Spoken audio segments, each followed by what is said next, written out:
Hello friends, welcome to online study point. दोस्तों, general science का आज पार्ट 6 है जिसमें हम डिस्कस करेंगे टॉप 25 एमसीक्यू जो आपके आने वाले सभी एग्जाम के लिए बहुत ही महत्वपूर्ण होंगे। दोस्तों, अगर वीडियो अच्छा लगे तो प्लीज़ लाइक और शेयर जरूर करिए और ऑनलाइन स्टडी पॉइंट को सब्सक्राइब करना ना भूलिए। और दोस्तों, यह वीडियो आपको डेली शाम को 8 बजे प्राप्त हो जाएगा। और दोस्तों, आप लोगों से रिक्वेस्ट है, आप लोग इस वीडियो को ज़्यादा से ज़्यादा शेयर करिए और अपने स्टडी रिलेटेड ग्रुप में जरूर शेयर करिए। चलिए स्टार्ट करते हैं आज का सेशन। और आज का पहला क्वेश्चन है, हीरे की चमक का क्या कारण है। तो देखिए, हीरे में जो चमक होती है वो किसके कारण होता है। तो देखिए कि ये प्रकाश की जो आंतरिक परिवर्तन के कारण होती है। ऑप्शन नंबर बी यहाँ पे करेक्ट हो जाएगा, यानी कि इसकी आंतरिक परावर्तन के कारण ये होता है। ठीक है।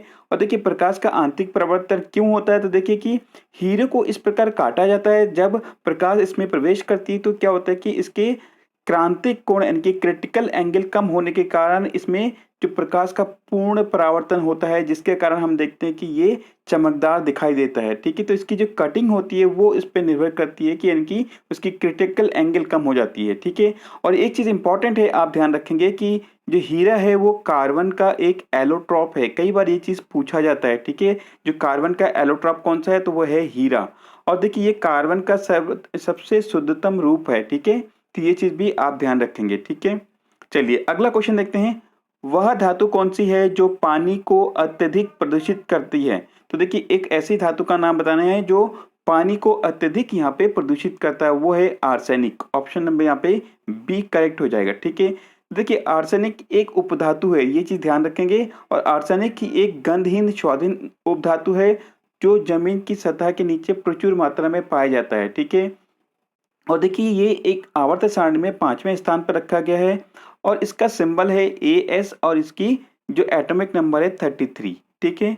कई बार एटॉमिक नंबर भी पूछा जाता है, तो ये चीज भी इंपॉर्टेंट है, याद रखेंगे। अगला क्वेश्चन देखते हैं, पांडा किस कुल का सदस्य है। तो देखिए, हमें बताना है पांडा किस कुल का सदस्य है। तो देखिए, पांडा ये भालू कुल यानी कि इस भालू से डेवलप हुई माना जाता है। ठीक है। आप क्या कमेंट बॉक्स में ये बता सकते हैं कि जो इंसान है, मनुष्य, ये किस कुल का जो है सदस्य है। ठीक है। जो इंसान हम देखते हैं कि मनुष्य, ये किस कुल का सदस्य है। कमेंट बॉक्स में जरूर बताइए, मैं देखूंगा कि कितने लोग इसका करेक्ट आंसर दे पाते हैं। चलिए अगला क्वेश्चन देखते हैं, मोबाइल फोन का आविष्कार किसने किया था। तो देखिए, मोबाइल फोन का जो आविष्कार किया था वो मार्टिन कूपर ने किया था। ऑप्शन नंबर यहाँ पे ए करेक्ट हो जाएगा। ठीक है। और देखिए, यहाँ पे हम बात करें अगर फॉरेनहाइट, जो यहाँ पे ऑप्शन दिया है फॉरेनहाइट, रॉबर्ट वॉटसन और देखिए एरकट और मॉसली, इनने क्या किया था। देखिए, फॉरेनहाइट जो थर्मामीटर का आविष्कार किया था। और देखिए, इसके इनके नाम पर ही जो हम देखते हैं कि जो उसमें टेम्परेचर है उसकी यूनिट भी फॉरेनहाइट रखा गया था। ठीक है। देखिए, रॉबर्ट बार्सन यहाँ पे इन्होंने रडार की आविष्कार किया था और एकर्ट और मॉसले इन्होंने इलेक्ट्रॉनिक कंप्यूटर का आविष्कार किया था। तो ये चीज़ यहाँ ध्यान रखेंगे कि जो कंप्यूटर का आविष्कार किसने किया था। तो देखिए, एकर्ट और मॉसली ने किया था। अगला क्वेश्चन देखते हैं, शुष्क सेल का एनोड किससे बनता है। तो जो शुष्क सेल होते हैं उसकी जो एनोड है वो किससे मिलकर बनता है, वो ग्रेफाइट से मिलकर बनता है। ठीक है, ग्रेफाइट से बनता है। अभी शुष्क सेल होता क्या है, देखिए, हम अपने घरों में जो भी छोटी कम बिजली से चलने वाली जितनी भी जो सेल है, उसको हम जो जितने भी उपकरण है, कम बिजली से चलने वाले जितने भी उपकरण है, जैसे हमने टॉर्च देखा, घड़ी होगी और कैलकुलेटर, इन सारी में जो यूज होने वाली जो सेल होती है वो हमारी शुष्क सेल या ड्राई सेल कहते हैं। ठीक है। आपने देखा होगा कि जो घड़ी है उसमें जो लंबी सी सेल होती है टॉर्च में, तो वो सारे हमारे शुष्क सेल या ड्राई सेल कहलाते हैं। ठीक है। चलिए अगला क्वेश्चन यहाँ पे देखते हैं, डिमेंशिया किसके कारण होती है। ठीक है। तो डिमेंशिया देखिए किसके कारण होते हैं। तो देखिए, डिमेंशिया एक तरह से हम देखते हैं कि HIV संक्रमण के कारण डिमेंशिया हो जाता है। ठीक है। और देखिए, डिमेंशिया के और भी कारण हो सकते हैं, जैसे सिर पे चोट लगना, स्ट्रोक होना, मस्तिष्क का ट्यूमर होना, और इन सारे कारणों से भी हो सकता है। केवल HIV संक्रमण से नहीं, बल्कि और भी इन सारी चीजें, चोट लगने से, स्ट्रोक या मस्तिष्क के ट्यूमर के कारण भी डिमेंशिया हो सकता है। ठीक है। अगला क्वेश्चन देखते हैं, सौर सेल बनाने के लिए किस धातु का उपयोग किया जाता है। तो देखिए, सौर जो सेल है, देखेंगे आपने आजकल काफ़ी ज़्यादा ये यूज़ में है कि जो हर किसी के घरों में दिखाई देता है हमें एक तरह से, जो सौर ऊर्जा को जो है एब्जॉर्ब करने के लिए जो सौर सेल होता है, उसमें सिलिकॉन का जो है प्रयोग किया जाता है। ठीक है। तो सिलिकॉन का प्रयोग किया जाता है। और देखिए, जितने भी जो सौर बैटरी है, हम कहते हैं सौर सेल है, उसमें एक चीज़ इंपॉर्टेंट है, ये ध्यान रखेंगे कि उसमें फोटो वोल्टाइक प्रभाव द्वारा जो है उसमें सूर्य के जो प्रकाश है वो ऊर्जा वहाँ पे प्राप्त किया जाता है, यानी कि उसमें इस प्रभाव के द्वारा जो है सूर्य की जो ऊष्मा है, ऊर्जा है, उसको जो है संचित किया जाता है, ठीक है। और देखिए सूर्य की रोशनी में ये 1-2 घंटे में रखने पर पूरी तरह से चार्ज होता है और इसके बैटरी में जो लगे सेल है वो प्रकाश को समाहित कर अर्धचालकों के इलेक्ट्रॉन को उस धातु के साथ क्रिया करने पर प्रेरित करता है, जिसके बाद में वो एक तरह से हम देखते हैं कि उससे हम चीज़ों को, बाकी जो घरेलू चीज़ें हैं उसका यूज़ कर सकते हैं सोलर सेल के द्वारा। अगला क्वेश्चन यहाँ पे हम देखते हैं, किसमें प्रति ग्राम प्रोटीन की मात्रा सबसे अधिक होती है?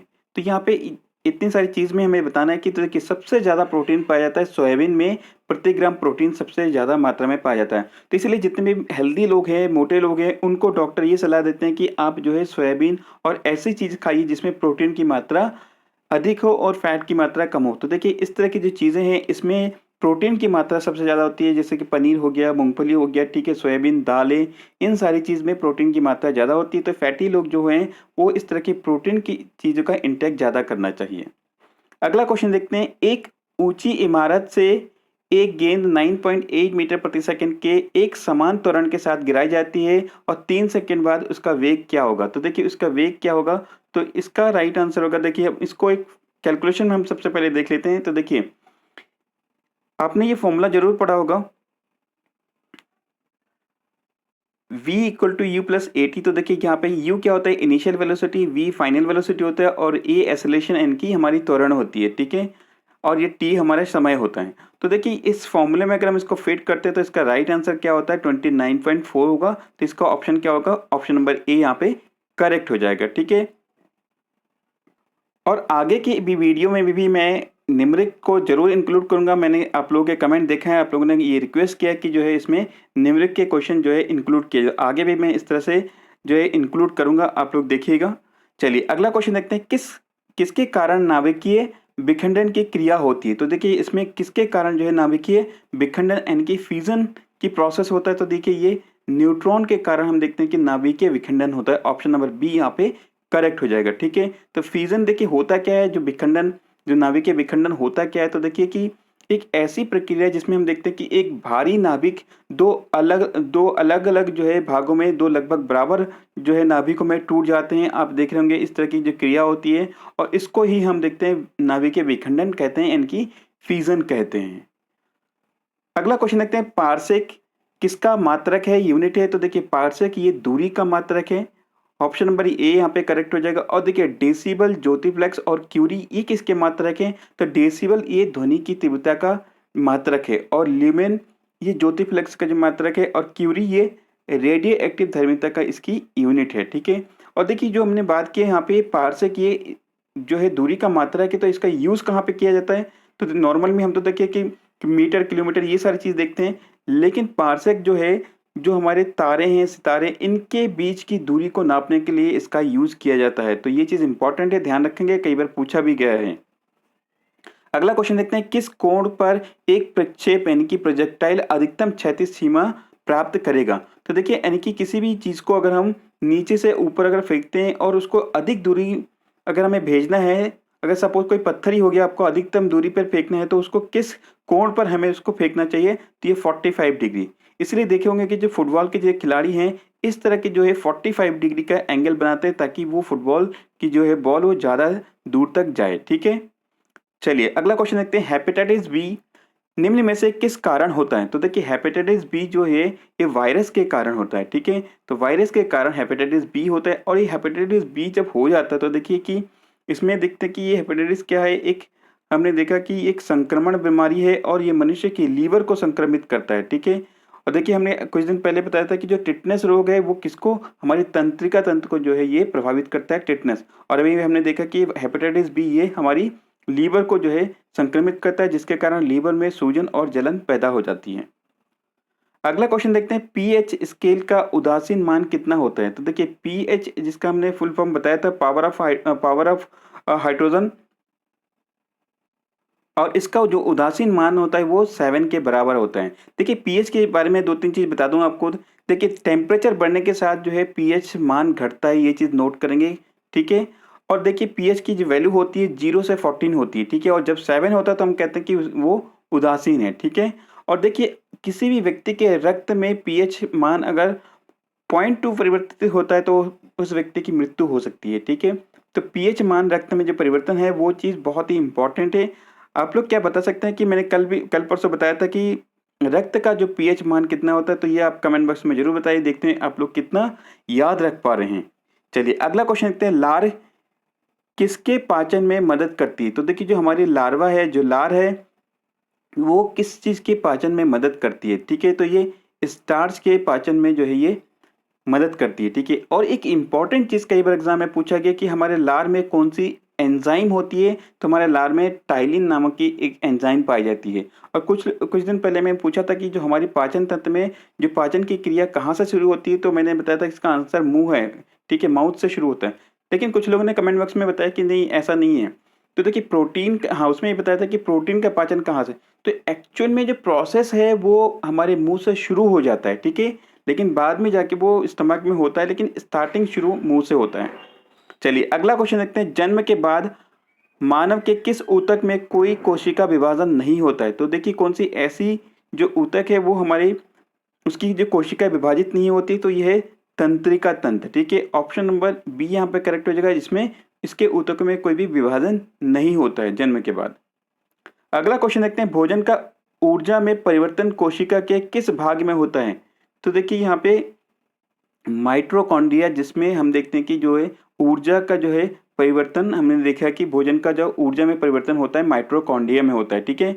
और देखिए माइटोकॉन्ड्रिया को आप सभी लोगों को पता होगा कि पावर हाउस भी कहते हैं, और या हम कह सकते हैं कोशिका का ऊर्जा घर। देखिए कि इसमें क्या होता है कि जो ग्लूकोज का विखंडन होता है और रासायनिक ऊर्जा उत्पन्न होती है, और यही ऊर्जा हमारे शरीर की गतिविधियों का संचालन करती है और हमें जो है शरीर को जो है बल प्रदान करती है।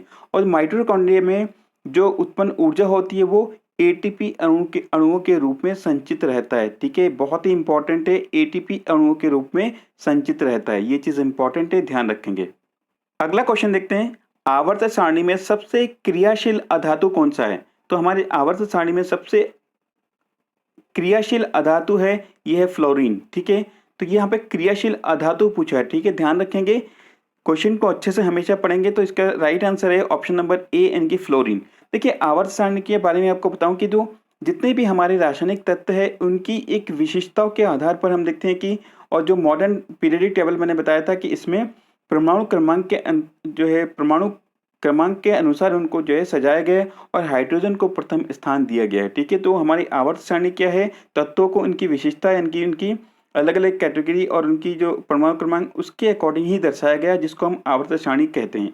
और आवर्त सारणी की जो खोज की गई थी वो ब्रिटिश जो रसायन शास्त्र थे हेनरी मोजले ने 1913 में इन्होंने किया था, ठीक है। तो ये चीज़ इंपॉर्टेंट है, ध्यान रखेंगे। अगला क्वेश्चन देखते हैं, कौन सी वेसल किडनी में रक्त लाती है?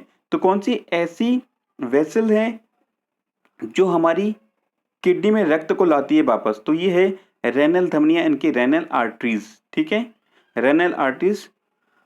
अगला क्वेश्चन देखते हैं, मानव रक्त का कितना प्रतिशत हिस्सा प्लाज्मा होता है? तो देखिए कल परसों मैंने बताया था कि हमारे जो मानव जो रक्त है उसमें वाटर की परसेंटेज कितनी होती है। आज मैं यहाँ पे क्वेश्चन में पूछ रहा हूँ कि प्लाज्मा कितनी होती है। तो देखिए ये लगभग इसमें हमने देखा कि जो ये 55% होता है, ठीक है। मानव रक्त में जो कितना प्रतिशत प्लाज्मा, तो ये 55% होता है। अब देखिए प्लाज्मा होता क्या, तो देखिए कि रक्त के तरल हिस्से को हम प्लाज्मा कहते हैं, और एक तरह से ये एक रंगीन तरल पदार्थ होता है और जिसमें 90% पानी, प्रोटीन, अकार्बनिक लवण और कुछ कार्बनिक पदार्थ शामिल होते हैं। और देखिए इसी प्लाज्मा के ऊपर जो हमारी वाइट ब्लड सेल है, आरबीसी और डब्ल्यूबीसी, और जो प्लेटलेट्स है, ये सारी चीज़ इस प्लाज्मा के ऊपर ही तैरती रहती है, ठीक है। आजकल आपने प्लाज्मा थेरेपी का नाम सुना होगा, जो कोरोना वायरस के रूप में काफ़ी यूज़ किया जा रहा है, प्लाज्मा थेरेपी, ठीक है। तो इसमें भी इस तरह की चीज़ें होती है। और देखिए प्लाज्मा क्या है, एक एंटीबॉडीज़ है, ठीक है, और ये बीमारियों और संक्रमण के खिलाफ हमारी शरीर को रक्षा प्रदान करती है प्लाज्मा। तो बहुत ही इंपॉर्टेंट चीज़ है हमारे रक्त का प्लाज्मा। अगला क्वेश्चन है, वह ऊतक जो द्वितीयक वृद्धि के लिए उत्तरदायी है? तो देखिए द्वितीयक वृद्धि के लिए ये यानी कि ग्रोथ के लिए एक कैम्बियम का प्रयोग किया जाता है, ठीक है। एक ऐसा ऊतक है जो द्वितीयक वृद्धि में सहायक होते हैं, ठीक है, ध्यान रखेंगे कैम्बियम। अगला क्वेश्चन देखते हैं, हाइड्रोक्लोरिक एसिड का कार्य क्या है? तो देखिए हाइड्रोक्लोरिक एसिड क्या काम करती है? तो देखिए कि ये इसका राइट आंसर हो जाएगा ऑप्शन नंबर सी, यानी कि ए और यानी कि फर्स्ट और सेकेंड इन दोनों सही है। यानी कि यह पेप्सिन एंजाइम को प्रभावित करती है और यह बैक्टीरिया को मारता है जो हमारे भोजन के साथ पेट में प्रवेश करता है। तो देखिए हमारे अगर भोजन के साथ कोई भी बैक्टीरिया पहुंचती है तो उसको ये हाइड्रोक्लोरिक एसिड इसको जो है नष्ट कर देती है। तो इसीलिए इसका इम्पोर्टेंट हमारे जो है शरीर में बहुत ही है। अगला क्वेश्चन देखते हैं, कौन से विटामिन ज्यादातर खट्टे फल, स्ट्रॉबेरी आदि में पाए जाते हैं। तो देखिए खट्टे फलों में जो सिट्रस फ्रूट्स जिसको हम कहते हैं उसमें सबसे ज़्यादा पाया जाता है विटामिन सी। तो देखिए यहाँ पे मैं विटामिन सी की बात कर रहा हूँ। इस तरह की बहुत जितनी भी चीज़ हैं, जितने भी फल फ्रूट्स हैं, इन सारी चीज़ में आप नोट जरूर करिए कि कौन सी चीज़ में क्या पाया जाता है। कई बार इस तरह के एग्जाम में क्वेश्चन में पूछा जाता है। यहाँ पर मैं कुछ चीज़ों के नाम बता रहा हूँ, जैसे विटामिन ए, डी और ये किन चीज़ों में पाए जाते हैं। तो देखिए विटामिन ए पाए जाते हैं, हम देखें कि हरी सब्जी, दूध, डेयरी प्रोडक्ट्स और शकरकंद, गाजर, ब्रोकली, तरबूज, पपीता, इन सारी चीज़ में विटामिन ए पाया जाता है। और देखिए विटामिन ए हमारी आंखों के लिए बहुत ही ज़रूरी चीज़ है, ठीक है। विटामिन डी ये देखिए सूरज की रोशनी में भी पाया जाता है। दूध हो गया और मछलियाँ, इन सारी चीज़ में विटामिन डी पाया जाता है। विटामिन ई हमारी देखिए वनस्पति तेल, मूंगफली, सोयाबीन, पालक, इन सारी चीज़ में विटामिन ई भी पाया जाता है। अभी मैंने बताया था सोयाबीन में सबसे ज़्यादा प्रोटीन भी पाया जाता है। अगला क्वेश्चन देखते हैं, उत्प्रेरकों के बारे में निम्नलिखित में से कौन से कथन सत्य हैं। तो देखिए उत्प्रेरक के बारे में मैं बताऊं तो देखिए इसका राइट आंसर हो जाएगा ऑप्शन नंबर सी, यानी कि 1 और 4 सही होंगे, यानी कि ये और ये सही है। यानी कि उत्प्रेरक देखिए ये किसी भी प्रक्रिया को, जैसे रासायनिक अभिक्रिया है, उसकी दर को बढ़ाता या घटाता भी है, ठीक है। और एंजाइम जैविक उत्प्रेरक होते हैं, ठीक है। तो ये दोनों सही है। बाकी ये कहता है कि ऑप्शन ये अभिक्रिया होनी चाहिए, अभिक्रिया के अंत को स्वयं बदल लेते हैं, गलत है।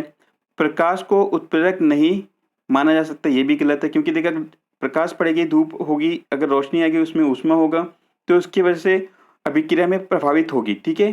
तो कई बार कुछ चीज़ें ऐसी होती है कि जो प्रकाश की एब्सेंस में भी किया जाता है। देखिए यहाँ पे बात हो रही है उत्प्रेरक की। तो देखिए उत्प्रेरक होता क्या है। तो देखिए मैंने बताया था कि उत्प्रेरक जैसे किसी भी जिसकी उपस्थिति में उत्प्रेरक यानी कि कैटलिस्ट जिसकी उपस्थिति में किसी भी रासायनिक अभिक्रिया की जो है गति को बढ़ाया जा सकता है, ठीक है, यानी कि गति बढ़ जाती है। और एक इम्पॉर्टेंट चीज़ ध्यान रखेंगे कि उत्प्रेरक अभिक्रिया में भाग नहीं लेता है, केवल ये क्रिया की जो है रासायनिक क्रिया की गति को प्रभावित करता है। और कई बार चीज़ें है कि वो इसकी गति को बढ़ा भी सकता है और घटा भी सकता है, ठीक है। चलिए अगला क्वेश्चन और आज का लास्ट क्वेश्चन देखते हैं, स्पष्ट प्रतिध्वनि यानी कि जिसको हम कहते हैं इको सुनने के लिए परावर्तक तल व ध्वनि स्रोत के बीच में न्यूनतम दूरी क्या होनी चाहिए। तो देखिए अभी हमने बात की थी कि स्पष्ट दृष्टि की न्यूनतम दूरी वो थी 25 सेंटीमीटर, लेकिन यहाँ पे देखिए कि इको की बात हो रही है, प्रतिध्वनि की बात हो रही है, तो ये 17 मीटर होना चाहिए, ठीक है। तभी हम किसी चीज़ को यानी कि प्रतिध्वनि को हम सुन सकेंगे। एक चीज़ ध्यान रखेंगे कि साधारणतः जो मनुष्य है वो उनकी जो श्रवण शक्ति है, जो सुनने की जो शक्ति है, वो 20 से लेकर 20,000 कंपन प्रति सेकंड तक हम जो है सुन सकते हैं, ठीक है। एक चीज़ और ध्यान रखेंगे यहाँ पे कि 20,000 से अधिक आवृत्ति वाली ध्वनि को प्रासरबित जो है ध्वनि कहते हैं, ठीक है। तो कई बार ये चीज़ डेफिनेशन में इस तरह की पूछा जाता है क्वेश्चन में, प्रासरबित ध्वनि किसे कहते हैं, ठीक है। अब आपके लिए आज का क्वेश्चन है, पावोक्रिस्टेसस किसका वैज्ञानिक नाम है। इस क्वेश्चन का आंसर को कमेंट बॉक्स में बताना है। और दोस्तों आप लोगों से रिक्वेस्ट है, वीडियो को ज़्यादा से ज़्यादा शेयर करिए और लाइक जरूर करिए। Thank you for watching this video. Have a wonderful day ahead.